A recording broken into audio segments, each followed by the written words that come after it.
Good evening, everyone. So we have with us Mr. Joydeep Karmakar, a very well-known face in Kolkata, the 2012 London Olympics participant, and we are here in the second episode of the Olympic Dream for a lot of things with the upcoming Olympics to discuss a lot of things. So welcome, sir. How is it feeling to be I, here in the second episode? yeah, So it's a great pleasure for me. Like whenever we speak about sports and the Olympics are coming, and I think 14 days to go from now. So it's like been quite interesting and exciting for all the sports enthusiasts around the world. It has been gone for a toss for last couple of years, and now we are back in action, and we are very eager to watch our athletes do well in this Olympics, and things are looking brighter now as we are opening up slowly, going out of the lockdown and all. So hopefully things will be much better now. So starting from our first question, how did you start? How did your journey begin with shooting?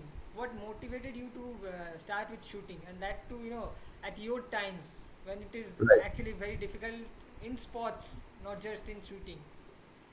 True. That's true. That's true. I would say there's no drama to it. Actually, it happened quite accidentally. In fact, let me be very brutally honest over here.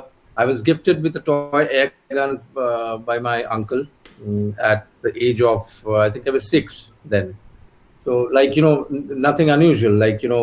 Boys, even girls play with guns nowadays, and it was not very different, back then as well, because we used to take our, we used to call the cap pistol pujas and all. Like, we used to play with guns. Everybody used to play with guns when they were kids, So, I was gifted with this toy air gun, which was not a toy per se, but then it was a real air gun only, but smaller in size because I was 6 years old at that time.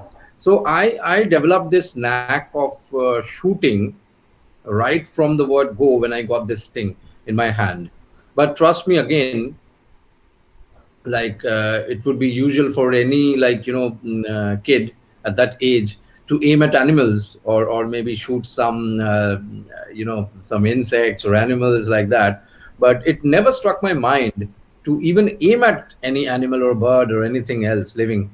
So it was all about marksmanship, and it was all about accuracy, as if I felt the gun, the rifle was a remote control in my hand, and I was able to control a target, which was quite usually at times matchboxes or pencils, something like that, at home only.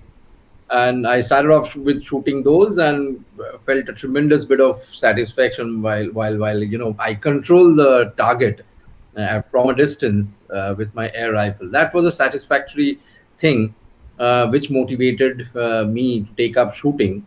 But again, luckily, my parents were very supportive of sports, any kind of sports.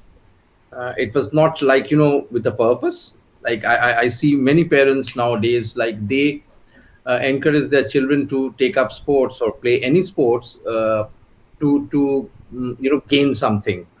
It can be like a career, it can be fame, it can be uh, I would say it can be also to make them healthy. It's a strategy, it's a plan. While I would not say that it's wrong, but I would say that parents should encourage their children to play or take up sports just for the sake of it, just because they like it, just because they're enjoying it. That's the important, because they love it. Love for the sport is doesn't come with barter. It doesn't come with a reward at the end of the day. It might not. Nobody's not every kid is playing there on the fields to participate in the Olympics, or maybe the Cricket World Cup. So they are playing because they love it, and of course there are benefits to it, like being healthy or making a career out of it. They can be famous, they can be famed, they can earn a lot of money as well. But the primary thing should be the love for the sport, which the parents should encourage. So I was lucky enough, my parents were very supportive. My father was a sports person, but having said that, my mother, being a housewife, she sacrificed a lot and supported me a lot so that I can take up shooting. So at the age of 10, I was enrolled in a local nearby club, and lucky enough to be shooting there. And maybe in a couple of years from then, I got more serious about it. I got to know about the sport in and out, and then, the professional part of the shooting, competitive part, or not professional I would say, but then the competitive part of the shooting took over. And rest is history. So that's a great story. A lot of messages for the parents, for the viewers in it. So back in 2012, when you got the news about your selection in the London Olympics, how did you react to it? What was the reaction for getting selected in the Olympics?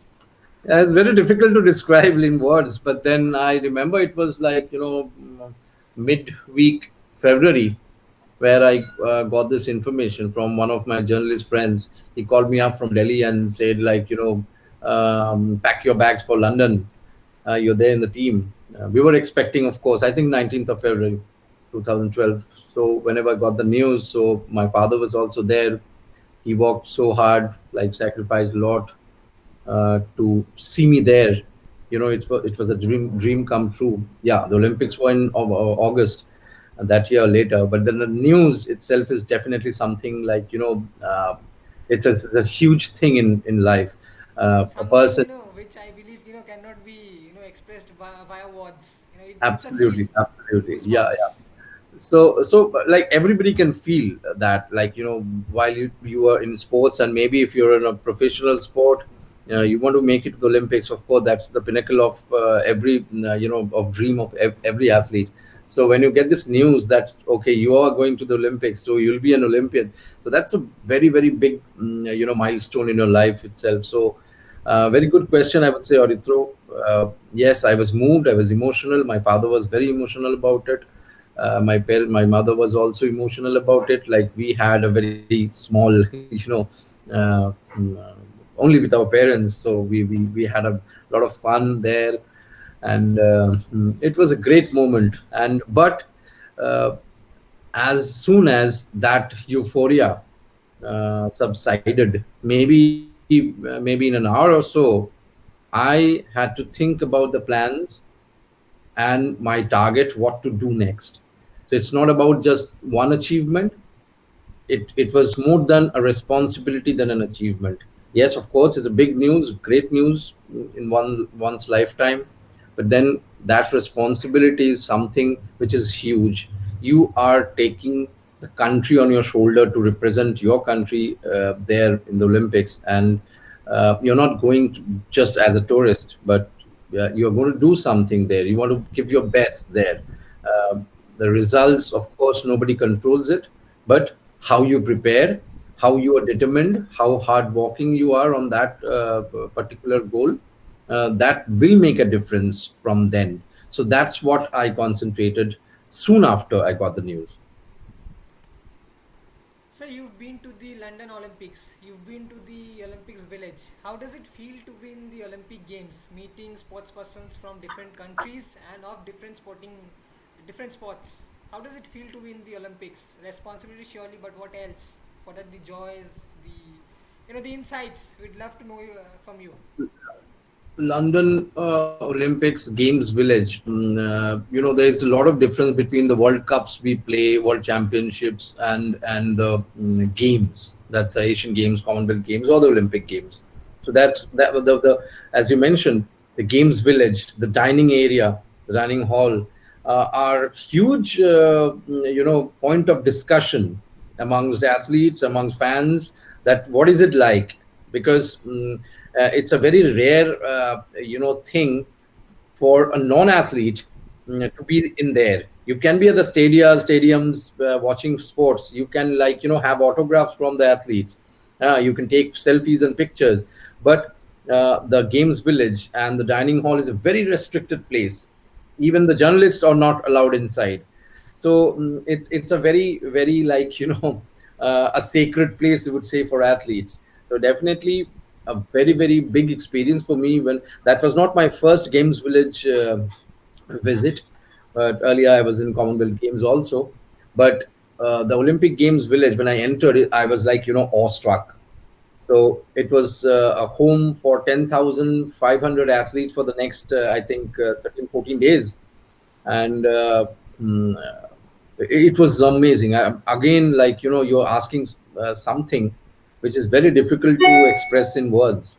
Uh, one of a lifetime experience, I would say. And then when there are 10,500 chosen athletes, great athletes from the world, as we were. Uh, Respect to all of them, but there are stars amongst them. Like when you see Djokovic sitting next to you having breakfast, it's different feeling. When you see Usain Bolt passing you through the corridor, and then when you So see, this word of Usain Bolt can have my goosebumps as well. yeah, Meeting being an athlete, of course. Usain Bolt was, it's a dream for all sprinters all over the world. I would say it's like Yeah, man. absolutely, absolutely. Yes, I was awestruck as well when I first saw him, and he was just beside me uh, in the opening ceremony, actually. And one day I was at the breakfast, maybe a little early, so somebody was sitting there already, but I didn't notice at the beginning. It was an empty table, big one, but I sat at the corner, and somebody was already sitting, a lady, quite big built lady. And suddenly, while I was having my breakfast, I saw carefully, and I saw this. I know this lady, and she was Serena Williams right across the table when I was having breakfast. So these are moments like, when even Olympians and great athletes also feel a fanboy moment kind of a thing, because there are stars involved in the Olympic movement also. These are the athletes who drive the Olympic. They are the mascots and the ambassadors of the Olympic sports. So great respect for them, and sharing the games village with them. It was awesome moment. As I can also, like, tell this story about Usain Bolt at the opening ceremony, mm, when we were like queuing up for the march past. So I saw this team uh, very very close to us, of the alphabetical order, Jamaica, and somebody was like, jogging beside me, and that was a huge and tall figure, which was just like, gone past me, and then I saw him, and he was like, he was restless. He was not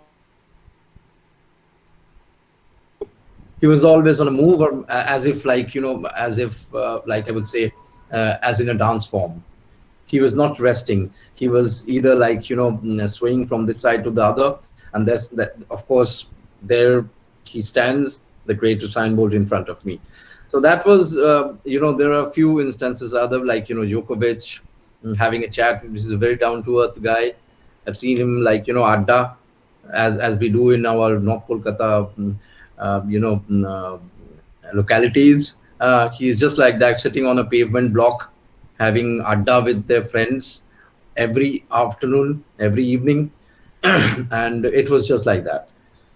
So it was so common, like, seen for all the athletes there. The dining hall, amazing place. You see great athletes, like, brushing shoulders against each other to have food. And even you can see the most disciplined of the athletes queuing the longest queue in the counter. There were many counters at the dining hall: the African counter, the Asian counter, the European, the American. But there was, can you guess the counter which got the longest queue? Any guess Uh, for the disciplined I would guess athletes? it to be Asian counter. No. Yeah, but then there was a special counter as well, and that was McDonald's. McDonald's had the longest queue. So maybe next And time we can have KFC there. Maybe next time we yeah, can have but KFC. so you can imagine the myths about all those professional athletes, about their diets and everything. Hmm. It's just going for a toss when you see the longest queue. That's the reality of the thing. The longest queue is there in the McDonald's fast food center. Uh, There, so there are funny facts there. There you could get to experience a lot of things in life which you would have never you could if you're not there. Actually, you can read a lot of about them, a lot of stories. Sometimes correct, sometimes blown out of proportion. But the reality, when you go through it, you live that moment, is something to cherish for the lifetime. Rightly said, sir. That has somehow started giving me goosebumps, giving me the feel of getting into the village.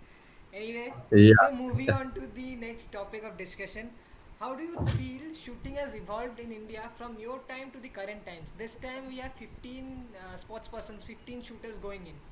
Okay, how Right. has shooting evolved in the for in India? How do you feel about that? Yeah, I would say like definitely it has changed, but I would like to add that shooting was one of the favorite sport in terms of performance, right from 2004. So 2004, Mr. Rathore won a silver. That was a big moment for India. 2008, everybody knows about it. The only Olympic individual gold medal till date. Avinav Binda struck a gold there at Beijing. And 12, it was Gagan Narang, Vijay Kumar with his bronze and a silver, me missing out by a point. And that was the best performance from the Indian shooters in 2012. Yes, we have to remember it was not emulated again. 2006, we drew a blank. 16, we drew a blank, and it was much criticized that the shooters were, I know, not guided properly, or maybe there were some issues with the coaching system or the system which the federation had. Yes, there were some flaws. The high level committee was there to inspect what went wrong. And I think even before that, they had the exposure of the juniors and bringing in the ex athletes, ex shooters as coaches, which made a big difference in Indian shooting. And I would say again, like the opportunities opened up for as we were doing, like in my younger age, maybe the late 90s, the 2000 beginning, there were hardly many opportunities for shooters, and it was called a rich man sport, which I felt was a little like injustice calling it a rich man sports. It was not a rich man sports. Yes, you needed a few things which were expensive, but then again, it's like asking a swimmer to build his own swimming pool and swim. Of course, it will be expensive. If you ask a footballer or the football team to buy your entire field and then start playing football, it will be expensive. So the basic infrastructure, if it's not there, so the cost will be levied on the shooters. So it will be expensive. When the infrastructure will be like swimming pool, like the table tennis, hall or the football field, shooting will be cheaper as well, of course. So going to the things which changed, I would emphasis on the building up of small academies and clubs. The number of clubs and academies at the grassroots level increased like manyfold, I would say. When we used to shoot, there were like options of maybe one or two. In Bengal, it's still there. We have not developed much yet in shooting. That's unfortunate. But other states have grown like like anything. Like Maharashtra, I think has more than 150 ranges, which is like in our times unimaginable.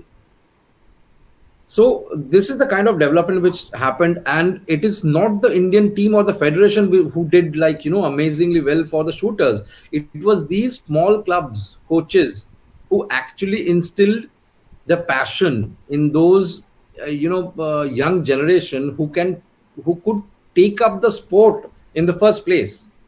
If you can introduce new kids, young generation to the sport of shooting, then only they will get this exposure. Then they will have a dream automatically. Then they will grow, and eventually they will go in the Indian team, and then the sports ministry and the federation will take charge of that. But this movement, I would say, at the grassroots, which made a huge difference. And the coaches, I would say, previously managers used to, like, fill up the chairs of coaches. They were not real coaches, they were all managers. They have hardly, like, played shooting sport in their lifetime. Achievement is, like, far-fetched thing. But then they were made chief coaches. They were made, like, the senior coaches with little or no experience of shooting. They were actually good So you have a managers. little idea about the difference between a manager and a coach in shooting. Yeah, in shooting, like, manager who manages the administrative part of the team. It's not like football.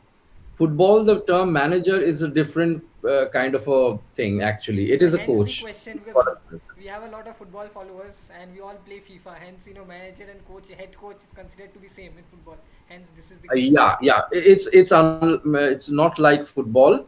Every other sports, the coach is somebody who takes charge of the technicality of the sport.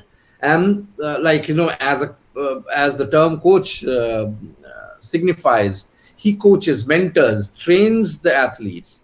And the manager is in charge of the administration of the team, the well-being of the team. Maybe they can, like, they are traveling, their accommodation, maybe their transport, their food, everything is taken care for, their entries, everything has to be taken care by the manager. So this is the difference between a manager and a coach here. So, like, even in the Olympics, of course there are team manager, and then there are coaches. There are totally different roles. It's unlike football. So what happened next is that it was a big welcome move, that those managers, in guise of coaches, were removed. The real coaches came in. They were ex-athletes. They have done it, been there, and they were successful athletes. So they had this experience with them. So now, when they were willing to give it back, they caused a huge positive movement to Indian shooting. And I think that is also one of the biggest thing which Indian shooting is bubbling on now. So moving on to the next topic. So about your initiative, your academy, a brief or anything about that you'd like to say. We are hearing quite good, in the city of Kolkata, how you have been managing the academy and all. Good number of students are coming out. I know some of them. One of them is a college junior to me. And something Hmm? about your academy, your initiative, what are the things you are doing, anything that you'd like to speak about your Joydeep Karmakar Shooting Academy. Even your username right here in the meet, JKSA. Something about you. Yeah, yeah. So definitely, uh, a very, very dear, uh, you know, I would say, a dream for me. Again, yes, there were a lot of sacrifice. Maybe I had a little bit of career left with me, but I had to sacrifice to make the things, better in our locality, in our zone, Eastern India and West Bengal, especially because they were, like, shooting terms, much backward than the other parts of the country. So if nobody is doing that, I had the responsibility to take the responsibility on my shoulders. Then I cannot, like, blame others that if they are not doing, shooting is not going to progress in West Bengal. So I had to sacrifice my career and, like, take up this project, that dream project. And it was nothing else but all the things which I was denied. It was everything which I didn't get. It was all the pain I had to go through. So if you can solve and answer those questions, it is easy task for me to set up and to, like, formulate what I want. So that was JKSA. JKSA was nothing but the void I had when I was young, when I suffered, when I had to, like, borrow rifles from others, use dilapidated weapons, didn't afford to buy my rifles for 13 years. I wasted 13 years of my life, my early and formative, stage of my life. So I don't want to repeat that. I don't want to I want others to face that. So the answer was clear to me. So I had to do something so that a young athlete now joining shooting sport should not be like Joydeep Karmakar. He should be better than him.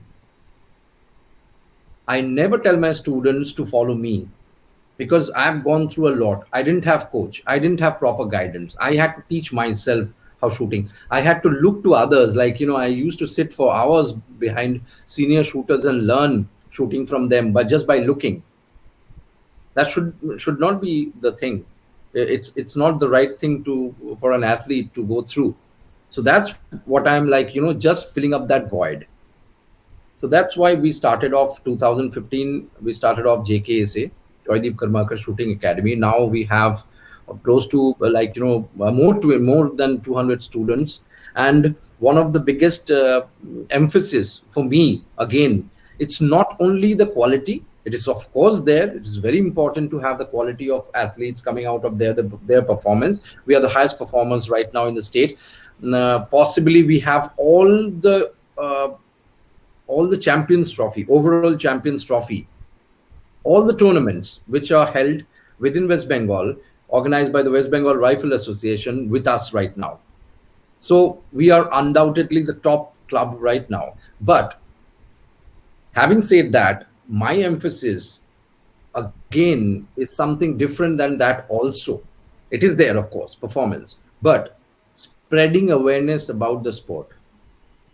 Shooters who are there doing well is a different task. But introducing shooting to the people who are not shooters right now, but maybe they don't have the opportunity to shoot, to provide them, to embrace them, to connect them, and to make them understand what shooting sport is. Not only the young generation, I would say the parents, the society as a whole, that is also my duty. I think that is a huge thing which needs to be catered. And I'm doing exactly that. I'm trying to spread awareness about shooting. I want to popularize shooting. I want to break the myth that it's a rich man's sport as well. We at JKSA can uh, actually be very proud to say that we are one of the cheapest options in shooting sport in the whole country. This was possible only because we broke a lot of things which were falsely done all these years, and the interest of the administrators were not in the sport but keeping their chairs strong. So they used the fund for something else, to build offices rather than renovating the shooting ranges. I've grown through all these experience in my life, and I definitely thought that when I will be there, I won't be repeating this. When I get the money, I will not build a better office rather neglecting the range. I will do the range first, and if there is fund left, I'll do the office. This is just an imagery of the whole thing. It is not the real office, is real range. It is the idea of the people we look up to, because they are the guardians. If they don't do this, somebody from us have to take this responsibility, and that's what I did. So I can connect with the emotions you were speaking about with the right now. So something about your Olympic performance back in 2012. It was like so close yet so far.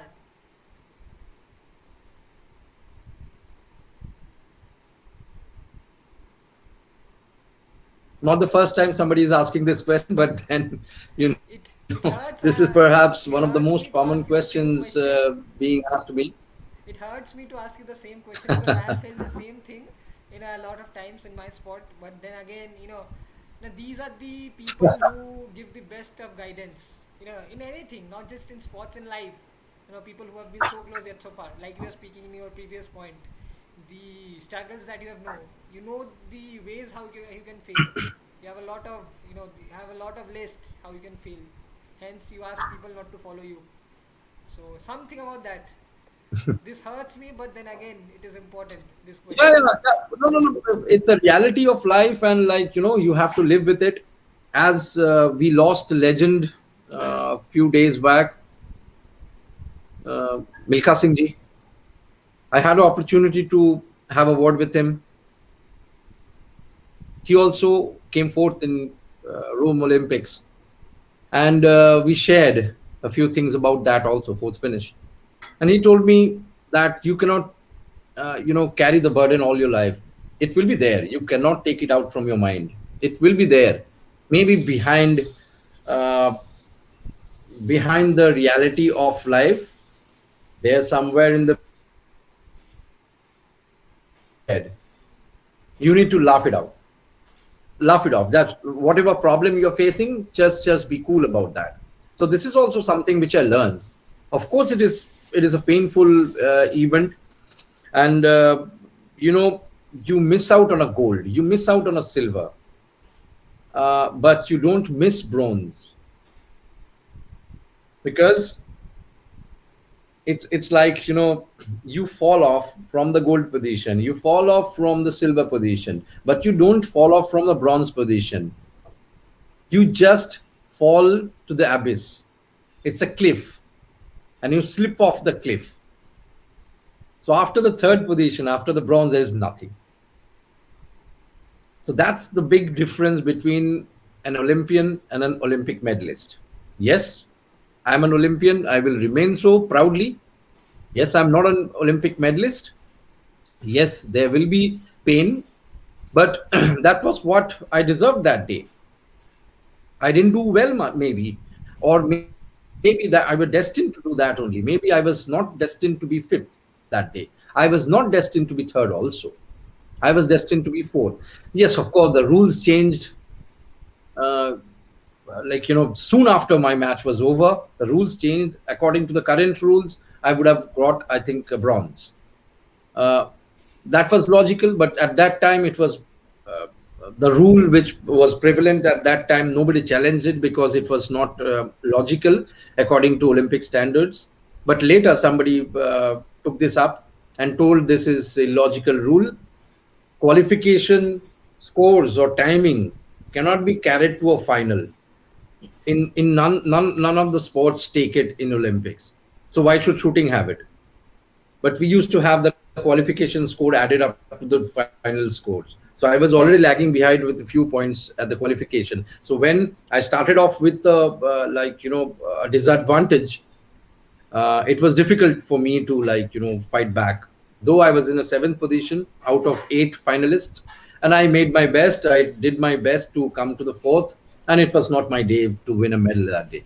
But the experience I had, I'm proud of my fight that day, and I'm proud of my uh, whatever I could do. There was nothing left behind. I had a severe cramp in my right leg during the fourth or fifth shot of that match. And you're supposed to be, even if you open up YouTube and watch the final again, I can request everybody. I can send you the link also. You can go through the whole final once more. And now, if you can imagine, after the fourth shot, when you see me, you will not see a least of expression on my face while I'm having a severe cramp in my calf muscle, and I was not moving at all. But I had to go through that pain. Nobody knew about it. But then, these are part and parcel of injury and things like that. Like those can make you fail. And a few of the times you see the same Olympics due to a hurt athlete. Saina Nehwal won the bronze. It was again somebody who got hurt.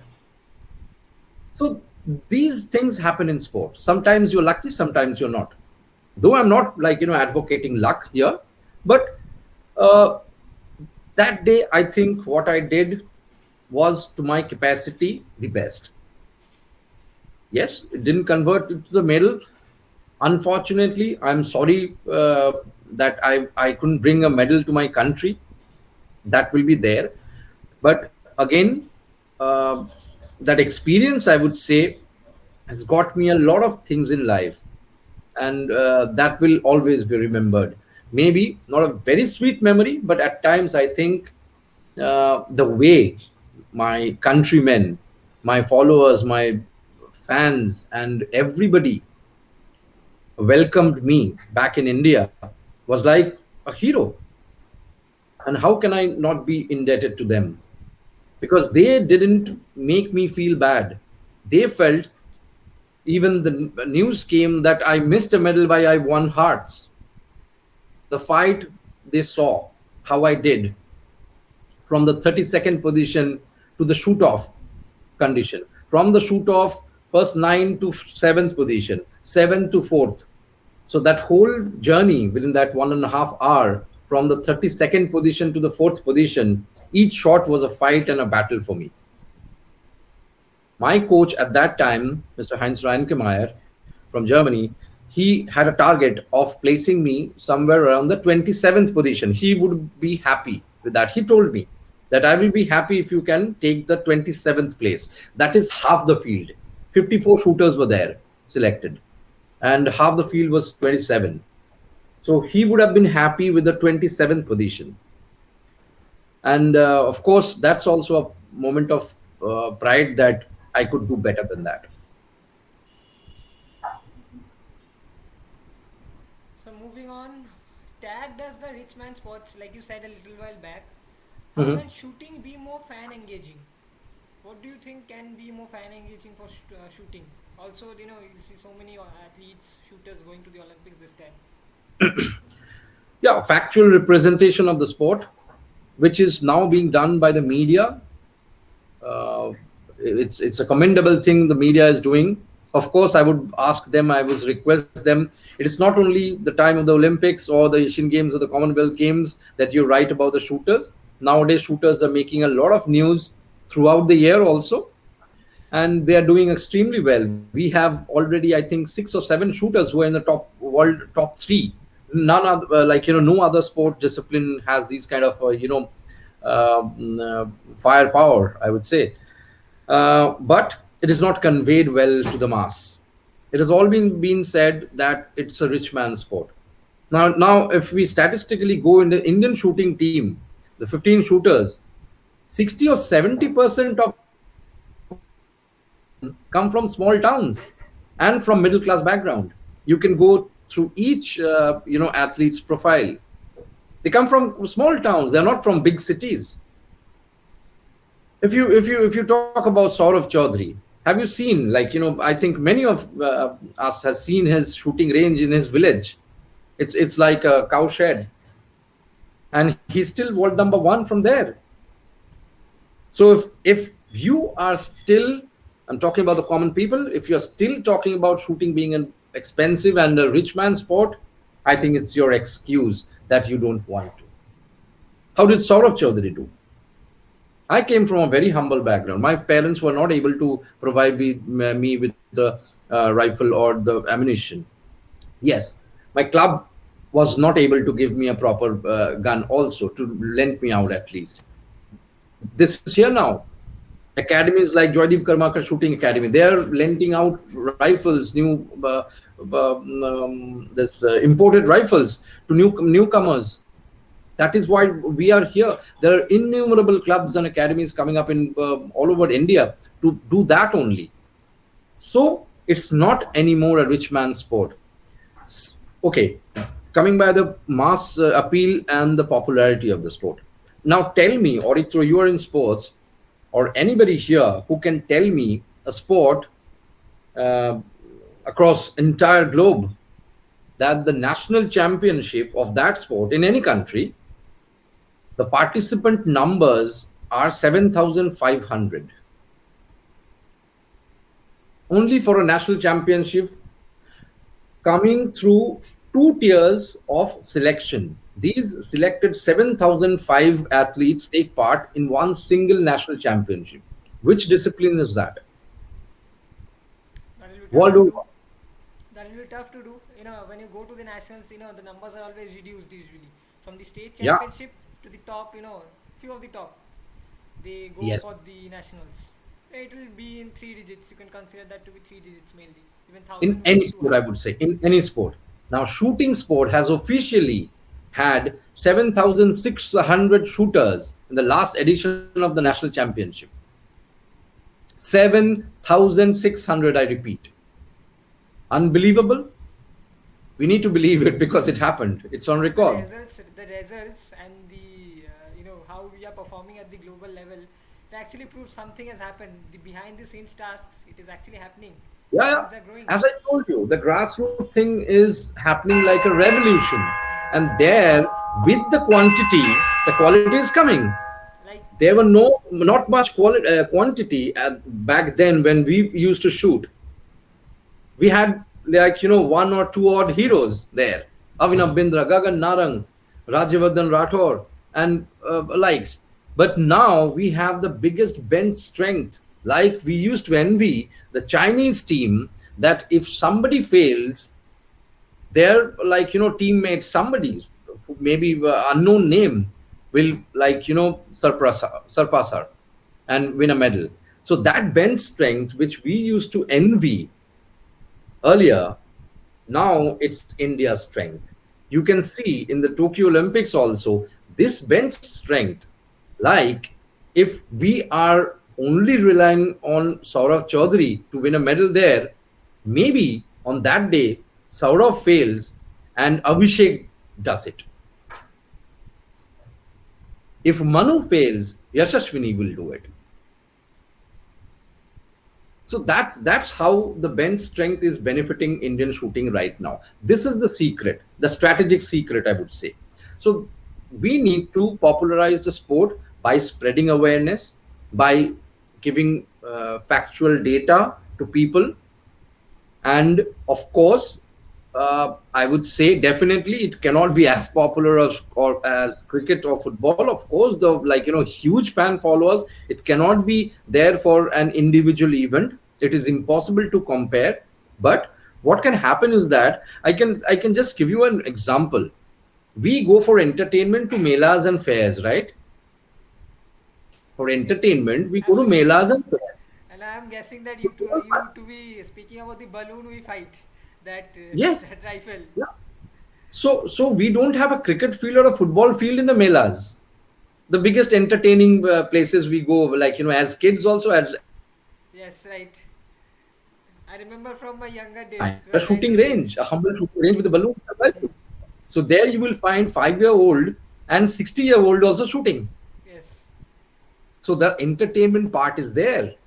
It is like a bad luck for us, or maybe I would say a shortcoming from us, that we were not able to popularize that. It was our mistake. Also, there's a But lack of knowledge and awareness, maybe in your yeah, times. so if you think that way, if you think out of the box, the huge level of entertainment is there in this sport already. It's a very challenging sport and everybody can do it. Do you know in Tokyo Olympics, like the youngest shooter from Indian contingent, the youngest athlete and the oldest athlete, male and female, all are shooters. Hmm. And the oldest athlete is close to your age as well.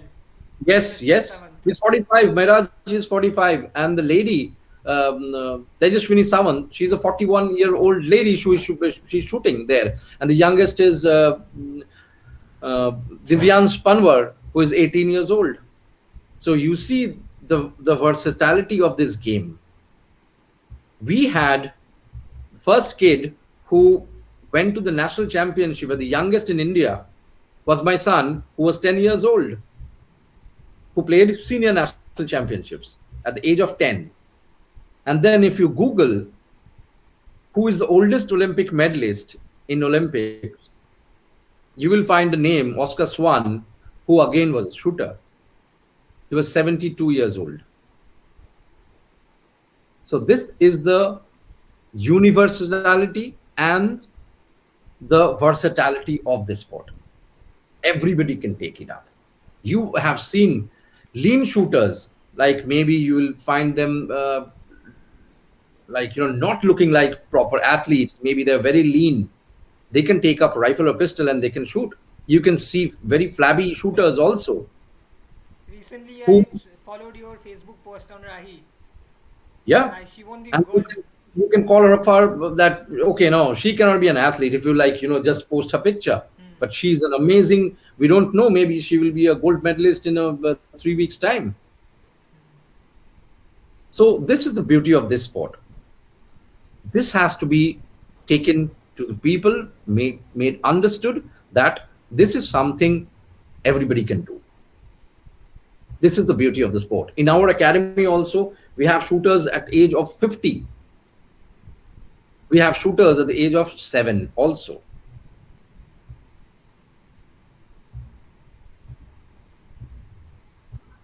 So moving on to the next question, sir. With the Olympics coming up, with the Tokyo Olympics and shooting being considered as the top prospect of medals this time, we might even hit double figures. How do you expect our team to be performing in there? How many medals can we expect? I know sitting at home and predicting the Olympics is a very difficult job, but still, on your experiences, on your knowledge of shooting, how many medals can we expect from the Indian shooting team? See, it is a little difficult to say. There are a few reasons. I will logically explain that. We can go by our emotions, and it's a different perspective from the fans and the sports lovers from India, and it will be a different perspective from, like, technical point of view, or athletes or coaches like us. Yeah, though I might sound a little skeptical, but let us put things in perspective. Now, medal expectation, of course, strategically, I would say two is confirmed. The color of the medal is impossible to predict. Nobody can do that because the margin is so thin that predicting a medal, maybe a gold or silver or a bronze, is very difficult. But it might not be fourth, because gold, silver, bronze is a big margin. Then you can be in that bracket. That much they are performing. The mixed team, I think two medals are confirmed. But beyond that, So, would it you like to can go disclose the up to two five. names, the two medals? It's not named the mixed team. Okay, the mixed team. The mixed teams are for the first time introduced to the Olympics, and we have a huge prospect in the air rifle and air pistol as well. Okay. We can win 3 medals in mixed events because we are fielding two teams in mixed. So it can be a gold and silver finish as well, for India. It's quite possible. I won't be surprised. So 2 medals, I would say, is confirmed from the shooters. But beyond that, individual events, it can go up to 5. There are shooters who are capable of winning individual medals, and that can count up to 5, like 3 from the apart from the mixed events. So in that case, it can go up to 5, as I mentioned. If it is 6, amazing. We'll all be rejoicing here from here. And but again, now having said that, there are a few technical issues. Sports is always about competitiveness. In few sports, you have the opponents whom you know. Maybe individual sports like table tennis or badminton, you know your opponent, and you know their strategy, you know their style of play, and you want to counter that. You study them as your opponent, right? But in shooting sports, it is a very individual sport. It is not only individual sport, but very individual sport, because no other athlete can, like, change your performance. They cannot. Uh, It's like you don't they go cannot against each alter other. You your. don't go against each Sorry. other. You don't go against each other. Yeah, yeah. You are just playing against yourself. Actually, Hmm. you can do better than you. So nobody can harm you. Neither can do anything else. There's no strategy to it that you will defeat somebody. Yeah, of course you cannot push somebody. You'll be disqualified. That's a different thing. But even sport, like, team sports, they have a strategy. They have a game plan, and you can injure somebody deliberately. That's a, like, cynical part, but you can injure somebody deliberately to make that team, like, weaker. That is also possible. But here in shooting, there's no possibility. But we have to see one thing. This is definitely not an ordinary Olympics. Why I say this? During the time of pandemic, there are a few teams who are not seen in the circuit for a long time. We are missing the Chinese team. In all these World Cups where India was performing well, China didn't participate. And the whole world is in a blind spot where they don't know what the Chinese are doing. What level are they? Because in the comparison, we can, like, say that, okay, this girl is doing well, this guy is doing well according to the world standard. But what is the world standard? Nobody knows, because there were no competitions. Recently, there were one, two, like, couple of competitions, or maybe three. But those are not clear indication. The first World Cup in Delhi, where India topped the table, hardly big countries took part. So comparatively, I wouldn't, yeah, there were scores very high, I would say. Again, scores were really good. So that's why the real promise is there. The scores are very high, but the competitiveness was not there. So now it's a very tough call, that while we are thinking that Indian shooters are shooting really good scores, the world leaders, the Chinese, what are they doing? Nobody knows about it. That's a big question. Now, if they come to Tokyo with some amazing, surprising result, then, it can turn the table. So carrying this question forward, this point of discussion, if you had to place your bet on our Indian shooters for winning the gold, who would that be? Whom do you think has the best chance of winning a gold? I know it is tough to sit at home and be predicting that, but still, by all your experiences, technicalities, coaching, your games performance, and everything. See, what I see from a distance, the Indian shooting team is doing well, but it is all about the temperament, the mental aspect of the athlete, which will do, like, good or bad there in the Olympics. It is not about technicality anymore, because at that level, almost everybody is same. There's a difference between good and a champion athlete. A champion athlete has it here. Others use their hands and feet and everything to win. A champion athlete wins from here. So this is the only part which will work in Olympics. Are they strong enough?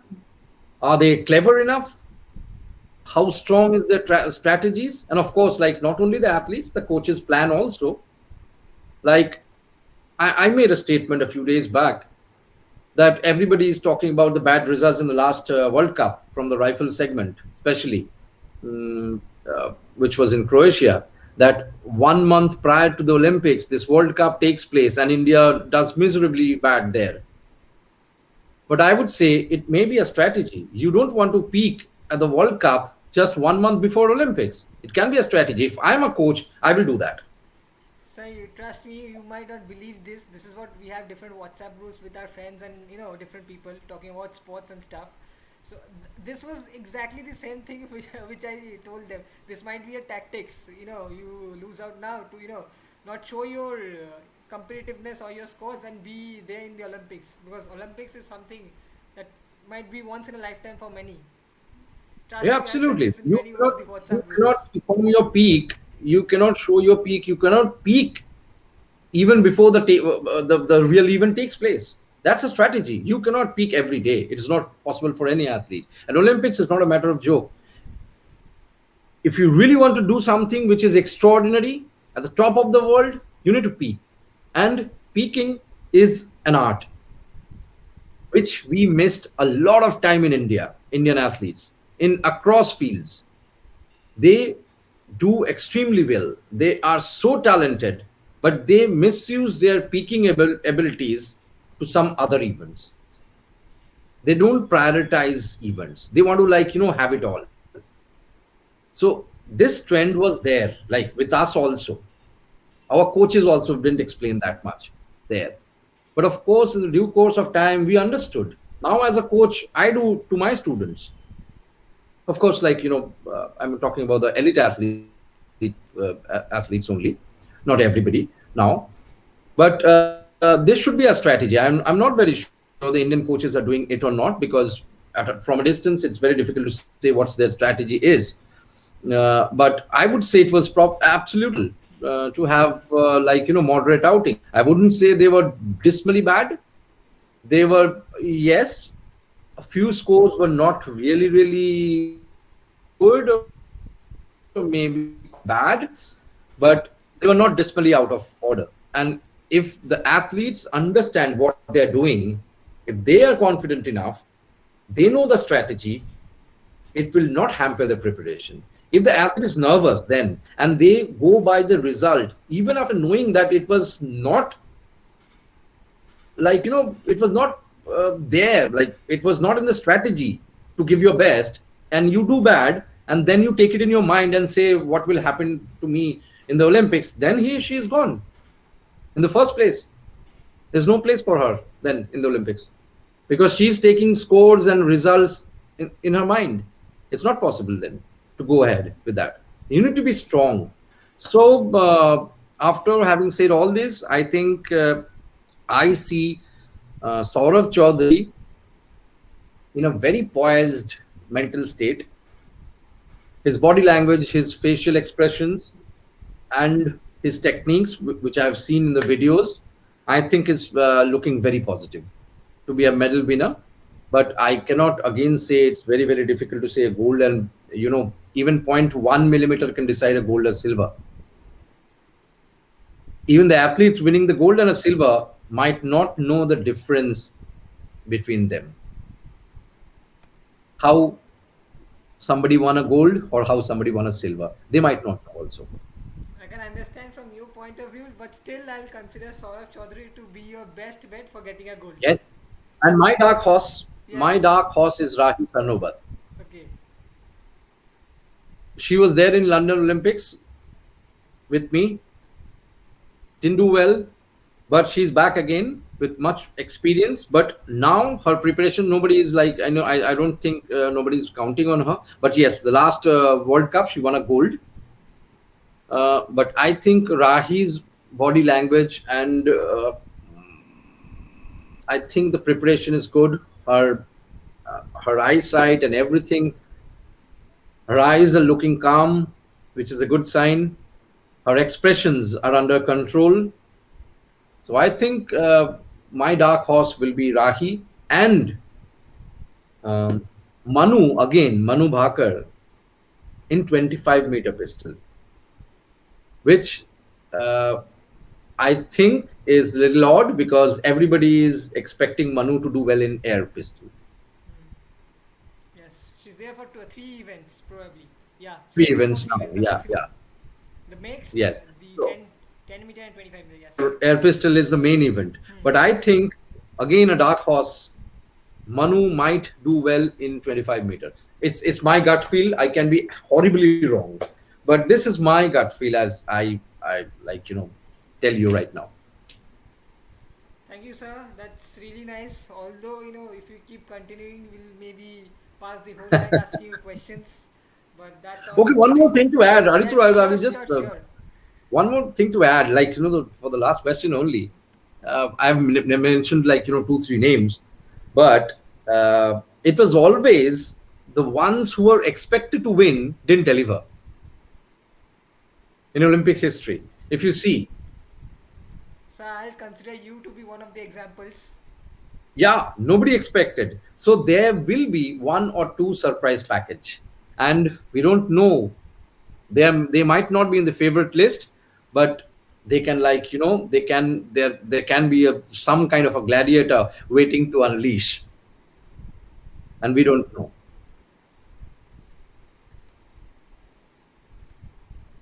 Let's see, sir. We'll just get to know about in 2 to 3 weeks' time. Not only Yeah, shooting, every other sports. every Unlike sports, yes, of course. unlike every other time where we don't expect anything. This time, the whole country is looking forward to the Olympics. after this pandemic, and also you see this True. online stuff's coming up, people know a lot. Even the promotional pages from Sai and Khelo India, they've been promoting each and every athlete, which has Yes, never yes. happened. Even Commendable. yes, so this is good. Even I am following it a lot. You can consider that to be the most engaging Olympics this time, for not only for me or you, it's for the country. And also, as said, again, definitely expecting it to be the best Olympics of India will be happening, Yes, that it will be. and shooting being was the best part of it. I'll be happier, but I'll be happier if somebody else also wins. Of course, it's in the entire country.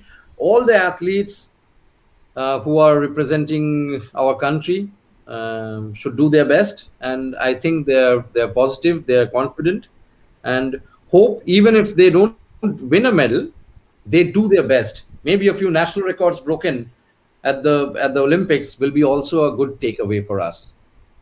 For other sports which are not expected to win medals, like athletics and all, they should do at least something to, like, surpass their best ever.